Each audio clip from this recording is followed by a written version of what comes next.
Shalom, Bapak Ibu Saudara yang terkasih di dalam Tuhan.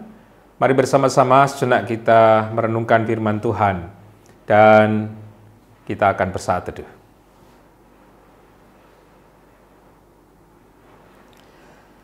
Firman Tuhan yang kita dengarkan pada kesempatan ini terambil dari Injil Matius pasal yang ke-6 ayat yang ke-21. Injil Matius pasal yang ke-6 ayatnya yang ke-21. Demikian. Karena di mana hartamu berada, di situ juga hatimu berada. Ya. Sekali lagi, karena di mana hartamu berada, di situ juga hatimu berada. Ada ungkapan Bapak Ibu, uang itu bukan segalanya. Tetapi segalanya butuh uang. Betul ya. Bahwa segala sesuatu yang kita lakukan memang tidak semuanya butuhkan uang, tapi hampir semuanya kita memakai uang. Oleh karena ungkapan itu, maka seringkali terjadi dan kebanyakan orang punya pikiran yang sama. Kalau tidak punya uang, hidup ini seperti kiamat rasanya. Karena kemudian tidak bisa beli ini, beli itu, mau melakukan ini, kalau keluar rumah kudu harus bawa uang dan sebagainya. Betulkah? Nah, kalau itu terjadi dalam hidup kita, maka hati-hati Bapak Ibu. Kita sudah mulai terjebak. Diri kita terjebak, pikiran kita terjebak, dikuasai oleh harta kita. Karena apapun kemudian orang berpikir, apapun yang kita lakukan butuh uang. Kemanapun kita harus bawa uang. Melakukan ini itu pakai uang dan sebagainya. Padahal ada yang tidak harus pakai uang. Apa? Cinta kasih kepada orang lain. Memperhatikan orang lain. Jalan kaki 1000 meter aja mungkin tidak perlu pakai uang toh. Apa perlu bawa uang?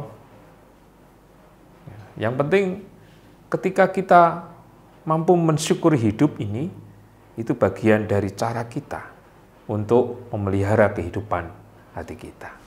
Nah, kenapa kemudian Tuhan mengatakan, karena di mana hartamu berada, di situ juga hatimu berada, karena memang tidak hanya waktu itu, zaman Tuhan Yesus, orang berpikir bahwa segalanya butuh uang, harus dilakukan dengan uang, dan seterusnya orang diukur dari uang. Pada waktu itu, termasuk sekarang. Terjadi dalam kehidupan pada waktu itu dan sekarang. Supaya, Tuhan mengingatkan, supaya hati kita tidak tertarik ke situ, dikuasai oleh itu.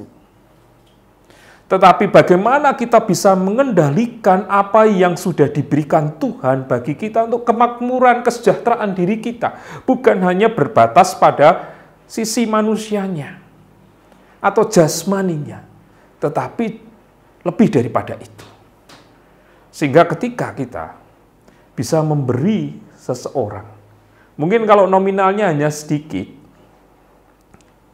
ketika kita memberi, udah hilang gitu ya. Tapi ketika banyak, biasanya mikir, uangku banyak itu mau dibuat apa ya? Terus, kalau aku sudah memberi begitu banyak, balasannya apa ya orang itu? Hanya bisa begitu kita mikir. Saudara yang terkasih, sekecil apapun atau sebanyak apapun, ketika kita sudah bisa memberi kepada orang lain, sudah selesai. Itu bukan lagi milik kita. Nah, itu cara kita. Agar hati kita tidak terbelenggu oleh harta kita.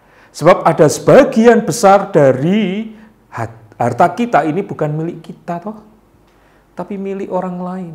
Milik anak kita, milik istri kita, milik anggota keluarga kita yang lain, milik saudara-saudara kita yang lain yang membutuhkan.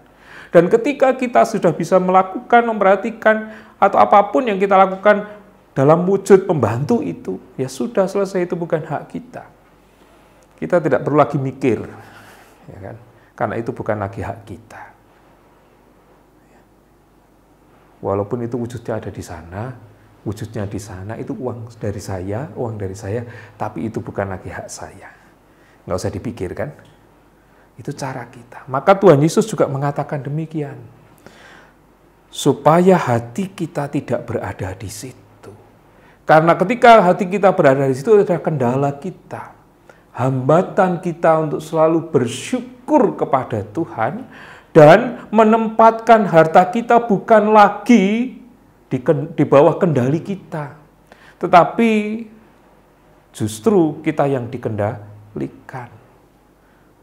Oleh karena itu Bapak Ibu Saudara yang terkasih, berapapun yang ada pada kita sekarang ini, harta yang diberikan oleh Allah, itu adalah harta titipan yang tidak akan kita bawa pulang ke rumah di surga. Kita kelola dengan baik, dan ketika kita diminta Tuhan untuk memberikan sesuatu, membagikan sesuatu dari sebagian harta kita, ya sudah, itu bukan lagi milik kita. Jangan dipikir orang mau mengembalikan berapa, atau nanti bagianku kalau aku sudah memberi, aku dapat berapa, tidak lagi. Ya, supaya kita tidak terkendalikan oleh harta kita, apalagi kalau hilang. Ada orang, banyaklah di berita-berita, ada orang yang kehilangan harta, kecopetan gitu, sampai stres. Ada orang yang hartanya terbakar, jadi gila dan sebagainya. Ya, wajar Bapak Ibu. Kalau saya mengatakan wajar, kenapa? Itu usaha yang kita bangun. Tetapi tidak wajar kalau kemudian menjadikan kita kehilangan diri kita sebagai orang yang beriman kepada Tuhan.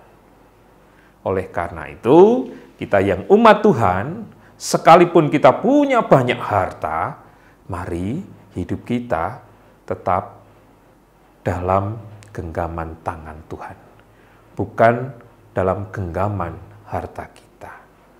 Toh kita tidak tidur di tumpukan uang kita kan, tetapi bisa tidur di tikar, atau di alas rumput, atau dimanapun, asal kita tenang, damai, hati kita penuh dengan syukur, tergeletak begitu saja bisa tidur. Yang sering tidak bisa membuat kita tidur kan karena kita masih memikir hal yang duniawi. Mari kita bersama-sama lakukan, kita berusaha agar apa yang sudah diberikan Tuhan tidak membuat kita terbelenggu untuk selalu bersyukur kepada Tuhan dan melakukan hal-hal benar. Benar dalam arti kerajaan surga yang dikehendaki Tuhan itu terjadi dalam hidup kita. Tuhan berkati. Amin.